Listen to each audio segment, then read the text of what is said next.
Namaskar. This video is about meditation. I want to ask the question, why we are not able to always feel joy and bliss and inspiration in our spiritual practice. Many of us, in the beginning of practice, we could experience the upheaval, we could feel very inspiring emotions, we could feel very strong concentration, cleanliness of the mind, and just it was very inspiring. And then later on somehow something happened and the practice apparently, seemingly it has degenerated. And now I'm meditating but I'm not feeling the same. I'm not feeling, and that's why I'm slowly losing the inspiration to meditate. So I would like to ask this question, why this happens and how to overcome this situation. Why are we not able to do proper meditation every moment, every time we sit? The answer is very simple, because we simply do not want. The mind, meditation and the external life is two different processes. In our normal life, the mind maintains the extraversial tendency. Mind likes to associate with the objects of the external pleasure and pain. So the mind always moves extraversially. And it never, actually only few times in our life and in spiritual life, 2 times a day, we sit and we try to reverse this tendency and to bring mind inward. But the mind is not yet accustomed to that. The mind still goes into the external world and tries to receive, to achieve pleasures in the external world. So when we sit for meditation, we think about our desires, we think about our worries, about our job, about our relations, about our friends, about money, about food, about so many things. Different kinds of longings, different kinds of desires and repulsions are there in the mind. And the mind is working with those things. The mind is not going inwardly. So to overcome this situation, we must learn how to channelize the energies of the mind. What is this channelization? Channelization means an understanding that if you achieve the final spiritual state, there, in that state, all your problems will be instantly solved. I have different desires, for example. Let's say I want to buy this car and I'm thinking about this car. So why do I want to buy this car? Actually, because I want to acquire some happiness. And this desire, some people say that desire is bad. Desire is not bad, because desire provides the impetus of life. If there is desire, there will be movement. If there is no desire, there will be no movement. So desire is not bad. But when we desire, let's say I have this longing to buy a car, or let's say I have a longing to marry someone, or I have a longing to eat that food. So that is the ignorant attempt to acquire complete happiness. There is always this feeling that after I will fulfill this desire, after I achieve the satisfaction, I will be completely happy. So people are spending time in running after the external desires. But the truth is, the more you satisfy yourself, the more you fulfill your desires, the inner desire grows bigger. It's just like there is a fire and you're trying to extinguish the fire, pouring the gasoline over it. First, well, gasoline is not a good example. Let's say oil. You pour the oil over the fire. And it seems that fire is getting almost extinguished. for a time being, but then later on it burns even brighter, even stronger. So when we allow our mind to run after the external objects, we acquire a temporary satisfaction, and then later on the dissatisfaction, the inner emptiness become bigger and bigger and bigger. So the idea is here is to channelize the mind to the infinite realm of spirituality. There is a saying about sadhana, spiritual practice, defining what is spiritual practice. It says, Pranavadhana sharohyatma brahmat talakya muchate apramatena vedabhyam sharavat tanmayo bhavet. It is a very, very powerful saying, and it defines what is actually meditation. It says, the absolute reality, supreme consciousness, is your target. You know, just there is a practice of shooting the arrow with the bow, and there is a target. So the target is the absolute reality, supreme consciousness. The arrow is your soul.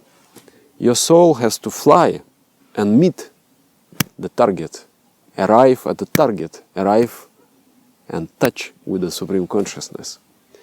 And the bow, what is the bow? Bow is your spiritual practice, is your sadhana. You will aim the bow properly. So aiming the bow is when you sit and focus your mind. When you remove all the external things and then you aim. You need to aim properly. What is this aiming? It means that you will have to be satisfied that I am now only focused on the Supreme Consciousness, on the idea of Supreme Consciousness, and nothing else is in my mind. And then, but even if you aim the bow, it's still, you need still to pull the string. And if you give sufficient energy, then the arrow will fly and meet the target. So in meditation, many times I see this is the mistake what we do. We aim properly, but we don't pull the string. We don't release with the proper energy the arrow. And actually, it is also said in different stories, in different tantric histories, that the worst kind of people, the people who are really mad after the worldly desires, they have acquired really great success in the spiritual practice. They were madly running after the material pleasures, and then something turned in their mind. They thought that this is not working. I need to find something else. And that all that strength of those mad desires, they have converted and they turned to the spirituality. And very quickly they could achieve perfection. So desire is not bad. Desire is like pulling the string. So in meditation, you sit and you know, oh, I have so many desires, I have so many longings, I have so many dissatisfactions in my life, I have so many pains, I have so many pleasures. It is pulling me. So don't think it is your enemies, those desires. Think this is your energy, this is your gasoline. And now, if you channelize all those energies to the achieving of the Supreme, you will achieve. There is a sutra, it is saying, Tasmin upalabdhe parama trishna nivriti. Trishna means thirst. You are thirsty for happiness. You are thirsty for love. You are thirsty for bliss. You are trying to get the scrambles of that bliss in the material world. You're really thirsty. You want it all the time. So that thirst, you think that there is a door. Behind that door, there is the satisfaction of all the desires. Tasmin upalabdhe parama trishna nivriti. In that state, in that achievement, all thirsts are quenched. You know you have pain, you know you have something that pulls you. You know you have some desires, unsatiated thirst, unsatiated desires, frustrations in life. And you know you have problems. And you also know that if I achieve that state of complete focus and concentration, if I move to that supreme goal, the moment I touch with the target, I will achieve the complete harmony, complete happiness. I will solve all my problems at once. And this motivates you. So you know that just I need to sit on this mat for meditation and I will solve all my problems. And then you do the process. You prepare your mind, you focus your mind. And then there was a story. There was this mystic saint. His name was Ramakrishna Paramahams. And he had a disciple. So the disciple was asking, seeing his master all the time going into the state of ecstasy, experiencing samadhis, he was asking him, Master, when can I get samadhi? When can I know what is God? And then he said, no, you go and play. It is too early for you. But he was, bothering him all the time. And then finally he said, okay, tomorrow you come. You come, I will show. You come to the river. So next morning he came. The whole night he was thinking about it, that he will experience. And then in the morning he came, and the master, he was staying in the river, and then he dropped the comb in the river. And then he said, can you please bring my comb back? So he went down to take the comb, and he took him by the hair and brought under the water. And he kept him under the water. So first disciple thought that, oh, interesting way. But then he started to, he wants to breathe. And then he started to struggle, but the master held him very firmly. And then finally, when he was almost ready to die, he took him out of the water. And he, with wide eyes, he was asking, what are you doing? And he said, wait, now I want to ask you one question. What was in your mind when you were under the water? What did you think? I thought, air, air, air. For one breath of air, I will give everything. He said, yes. If you think with the same thirst about the Supreme,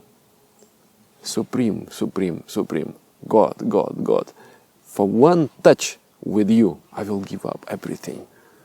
That moment you will achieve that state. Understand? Go meditate. So this is the point. You know that all your desires, all your dissatisfaction, it is actually one desire. It is the desire to taste God, to taste the Supreme Consciousness. So you sit in meditation and you know, now I'm going to solve all my problems. Now I'm going to touch Him and go there. That's one thing. Another thing, I remember I asked the same question to my Acharya, my spiritual teacher.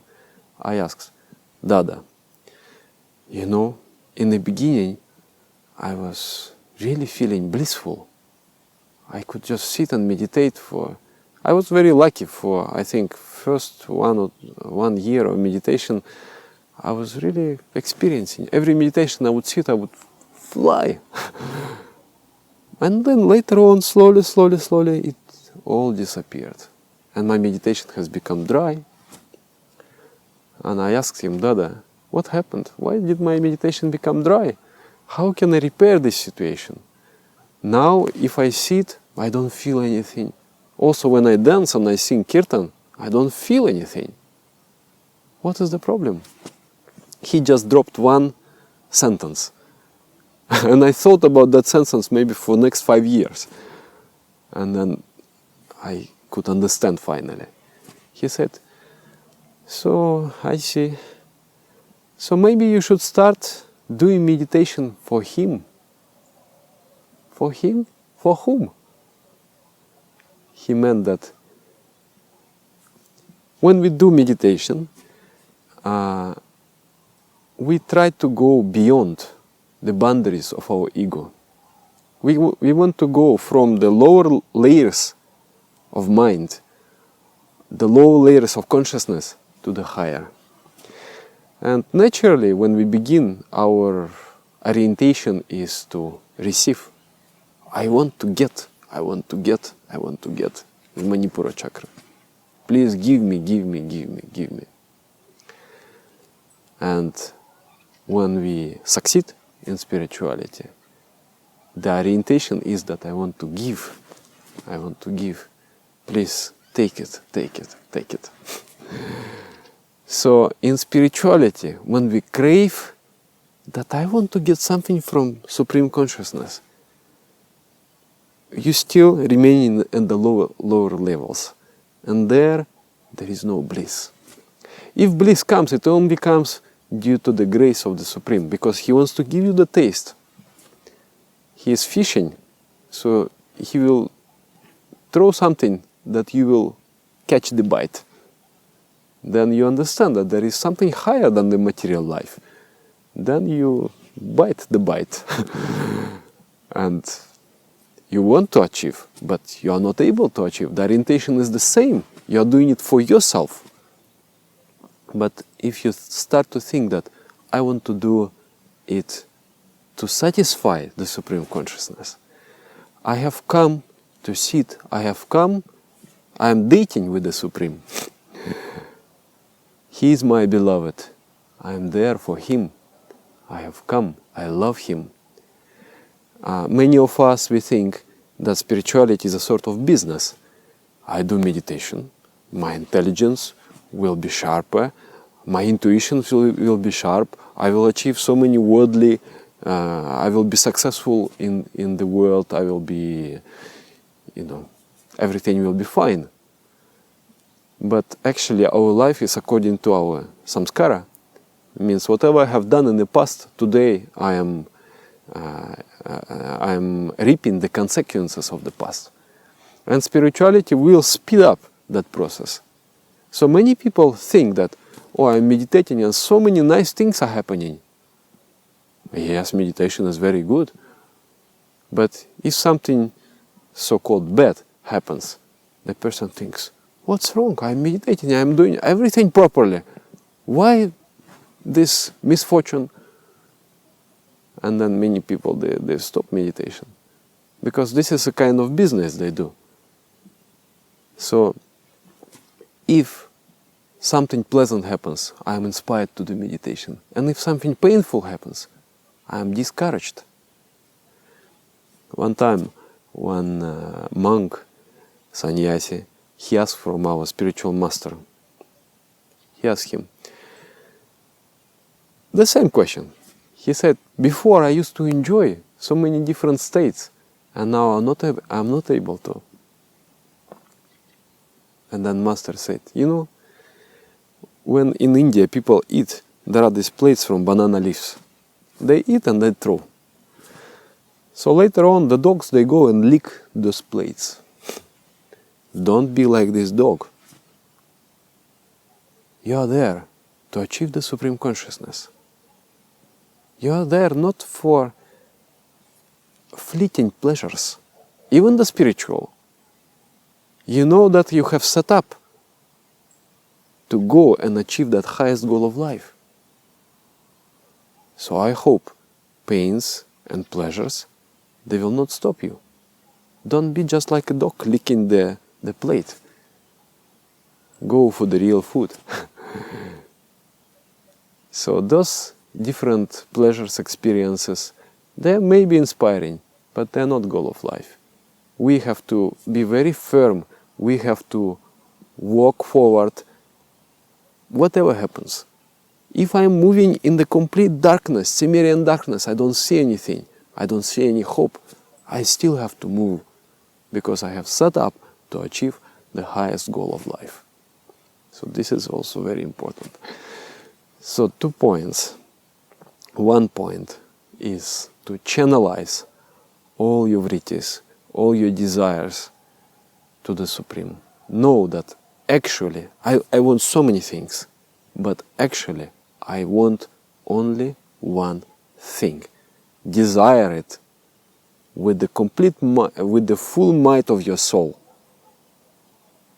Don't desire the states and pleasures, but desire the union with your beloved. And then, second point, don't do it for yourself. Do it for your beloved. The Supreme Consciousness is the one whom you love. Do it to satisfy Him. Feel that I'm doing it for you. Whatever I do in my life, it is for you. And sometimes I feel I'm able to do good meditation, sometimes not. It cannot be every day, even if you remember these points. But if you remember these points and you try, the chances much higher. And actually, if you really want, doesn't matter whatever state you are, whatever, you can feel completely broken, you can be completely destroyed, beaten up by life, or beaten up by your behavior, or something you're completely out of order spiritually. Even then, if you sit with the determination and try with the whole heart to touch that, He will help you and you will achieve. Thank you very much. Namaskar.